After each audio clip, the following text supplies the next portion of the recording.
I'm Sherry Gunsviller-Mason. I'm here to try and help you understand how to handle flying leads and pigtails on some of those devices that you normally see when you are purchasing that have like your proc switches, flow switches, even some of your motors. There's a lot of different devices out there now that have these flying leads that are causing lots of questions about how do we handle those or represent those in SOLIDWORKS Electrical and then get them to route.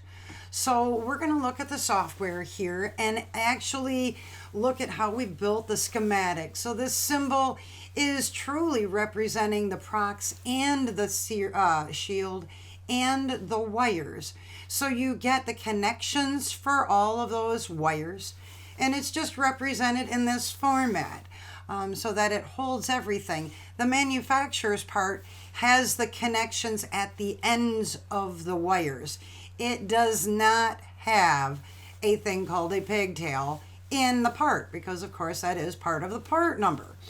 So once you have that portion, and this can be drawn any different way that you want, but we're going to then look at the wires. I created a delete me wire style. This is a junk wire style. It is something that I am using just for routing purposes to connect up from one area to the other. I am going to be deleting this wire afterwards, possibly from my wire style reports in schematic, but in the lower section you can see where the cabling information is at. That is actually going to be used in 3D. Now here I've added terminals to the end of these wires because when you are routing, you do need to have terminations at both ends. From here, what I did is I created this and then added it to a harness. So my entire circuit, I added to a harness. So it has the wires going from the procs to the terminals and then also those components as well. So let's look at it in 3D here. The first thing I want to show you is I've already drawn this, but what I did is I delivered each of these pieces and parts onto the assembly. But let's take a look at this part just a little bit further. This part, if you notice, I actually made this part and those connection points are internal to the part. Those connections are on a reference plane there that are midway into the part. So that way those wires that are going to splay out are actually going to be inside the component and you're not going to see it. The EW cable point is on the face here of this 3D model. So that's truly where I'm stripping back the insulation or the harness insulation back before it splays out the wires. So by doing it this way, it looks basically just like a pigtail. So I'll close this part and we'll look at the rest of it just a little bit more. So this is what it looks like on the outside. Now that is associated to the procs. And then of course you have the terminals that I just placed in a cabinet inside.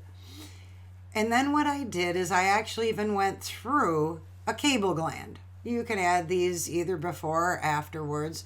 I did it before, and what I ended up doing is I created my EW path then to go from my proc switch through the EW cable gland and then to the terminal. So let's just take a bigger look at that. You can see it here in orange. It's going to go through that cable gland, and then I've actually got it wrapped down around the DIN rail. Let's just go ahead and show that sketch. All right, so now you can see how I'm actually wrapping it around, going through that wall. So this is the way that the wires are then going to route, or that harness is going to route. It's going to follow that specific path. So when I say route harness, I'm going to go ahead and add the tangencies, but make sure I say route following the path. And that way it will end up giving you what you are looking for. Now, once you have routed it, you will end up having the thickness. It will then trim back those wires that you can now see going through into the device. And then from here, of course, I need to know how I'm handling the length of this, because of course this length is then getting terminated inside those terminals. And so of course from here I need to make sure that my pigtail is long enough. So I need to take that one extra step and actually go back into my schematic and see how this is actually getting transferred for this information back and forth. So let's just go back into the schematic and look at the reports. I have a report here that is showing me a list of wires. It's giving me the length, showing that those wires are at 47 and 48 inches long. And also the fact that they are the delete me wire styles. Now, so this is my report for internal. If I am going to possibly be publishing this to the outside world with more involved in my schematics, I might then take it to the next step and create a second report.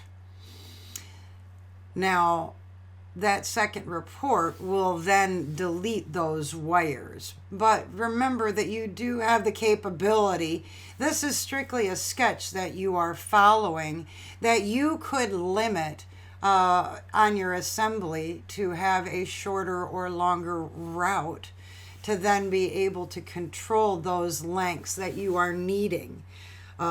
Especially if, it turns out that it's too long, you might have to modify that. We've got this report. We're going to add a filter. This filter is going to delete or exclude those delete me wires. So that way the rest of my report would still handle the wire styles that I do require. So here what I am going to do is I am going to select the proper wire style by finding the variable in the filter section here. I then am going to select the operator being an exclude rather than an include. So you're going to find the one with the exclamation point. And then, of course, the value here, I've only got the delete me wire. This report now is a secondary report. So the first one shows the delete me wires with the lengths.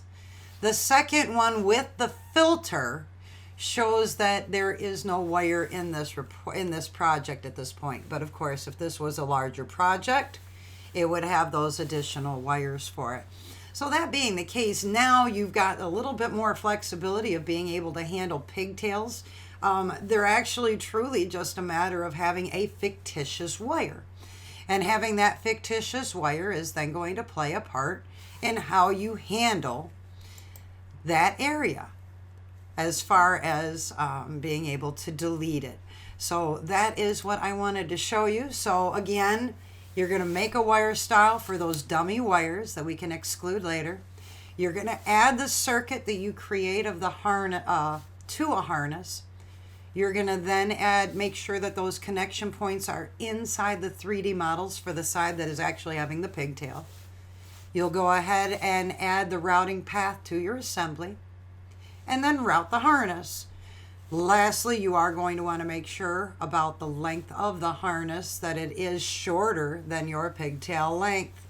I hope this has helped. If you would like someone to walk you through this situation, or if you've got another situation that you'd like to see a video for, hey, go ahead and give us a call here at GoEngineer.com. I'm Sherry Gunsviller, and if you need more help, just please let us know. Thanks.